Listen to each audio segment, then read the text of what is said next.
Hello dear students, welcome to Axiomaticos. This video is the part of the solution series for IIT JAM 2015. So we are here with this problem 6 of your paper. This problem is a problem from integral calculus. So let us firstly have a look on this problem. The volume of the portion of the solid cylinder. So we have a solid cylinder x square plus y square less than equal to 2 bounded above by the surface. So we have a surface this. So this is actually known as paraboloid, and bounded below by the xy plane is. So you have these option in your hand. So firstly it's a 3D diagram. So first what is our first step? To draw the diagram. Unless you draw the diagram, it becomes very difficult to put on limits on your integration, and you will not have any feel of this question. Okay, so what I will do, I will firstly teach you how to draw diagrams. All right, so now let me just bring your 3D plane here. So this is your 3D plane. Okay, so this is your 3D plane, and what is given to you?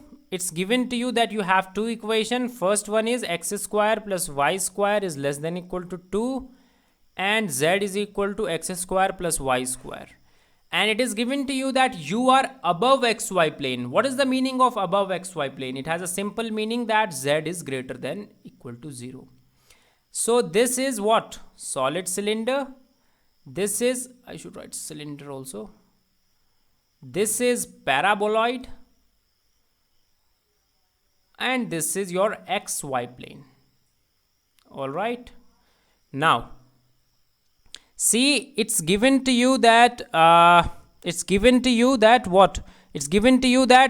you have to find out the volume in between cylinder and the paraboloid. So let me draw a cylinder. So let us say this is your xy x-axis, this is your z-axis, this is your y-axis. Okay, so firstly what I am doing, I am drawing a circle of radius 2 on the xy plane.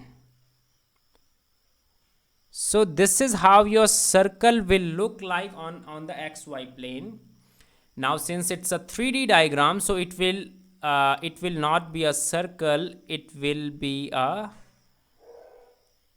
cylinder like this. Okay, so also it is not below the z axis, but I am drawing in order to feel this thing to you.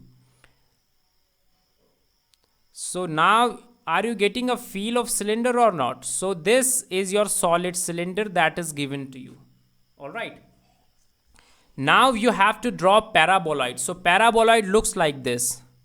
So it looks like this. Okay, and it's like a parabola in 2D, but it's in 3D. All right, so it looks like this. So let me draw this one also, because now you will have a good feel that how paraboloid will look. Okay, so this is how your paraboloid will look. And let me draw this one also in order to just have a good feel. Okay, are you getting my point now? So is this figure clear to you that how your paraboloid will look and how your cylinder will look? Now what you have to do, you have to find out the volume which is bounded above by the paraboloid. So this is your paraboloid, and you have to find the volume inside cylinder which is bounded above by the paraboloid. That means you need this one, which is here. Are you getting my point or not? So this is your required volume.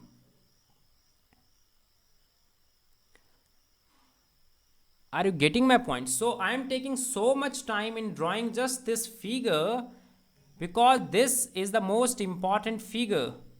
Because unless you know what reason you are working on, you don't have any feel of the limit.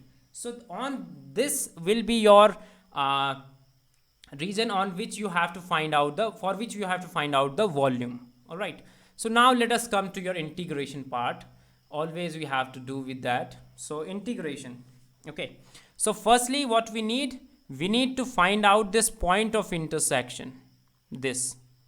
All right, otherwise there will be no meaning. We have to find out the point of intersection. So what we have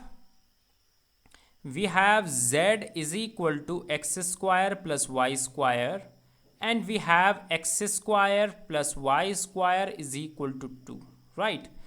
So you see, if you will place x square plus y square in this here, then what you will get z is equal to 2. That means the plane on which they are intersecting is the plane z is equal to 2. So let me just draw it like that. It's like a plane. All right, so are you getting any feel of this, that it's a plane? So on this plane they are intersecting. Got it? So we have z is equal to 2 on which they are intersecting. So now let us set up this integral. Let us consider this volume to be V. Now we have this kind of integral dz dy dx. So firstly you need to understand from where z is moving. All right, so your z is moving from this plane on the base, okay, on the xy plane. So on the xy plane it's z is equal to 0, and on the top what you have this, right, this as your surface up to which you have to move. So from z is equal to 0 you have to move up to this. So what is this?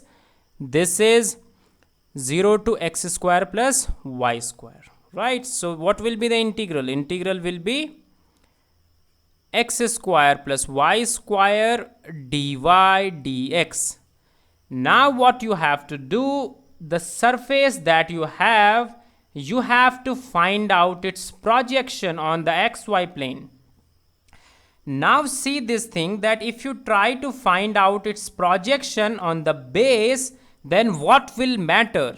The most important thing that will matter is this circle. Are you getting my point or not? Because if you will, let us say you have a torch from here and you are pointing it on this surface. So what kind of shape do you have in your base? You have the shape of circle which is here. Are you getting my point or not? Try to think over this, that if you will try to project this surface on the base, that is xy plane, then you will get a circle. All right, so circle of what radius?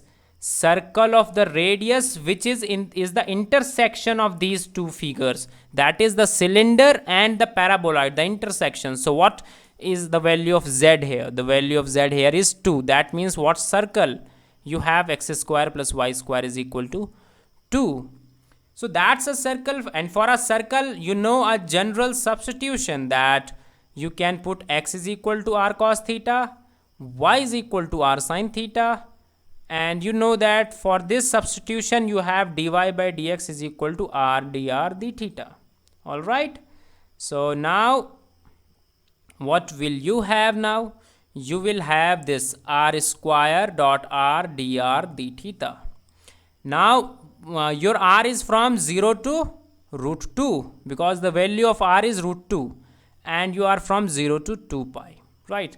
So what you will have? You will have r4 by 4, r4 by 4 and 0 to root 2, and then you will have integration 0 to 2 d theta 2 pi, sorry. So you will get 2 pi, because root 2 to the power 4 is itself 4, so you will get 1 from here. So you will get 2 pi as your answer. So see how simple is the integration, only if you understand these limits, that what you have to do. So try to think over this figure, how it looks in your brain. Okay, I can show you animated figure also, but that's not helpful for teaching. Why they are not helpful? Because then you will not be able to think it of yourself. Try to think in your brain, close your eyes and try to think what kind of figure it is, and why you are trying to find why are you putting these limits here. So finally we have done this question, and answer for this one is 2 pi. That means B is your correct answer. C is incorrect, D is incorrect, A is incorrect. All right. So thank you.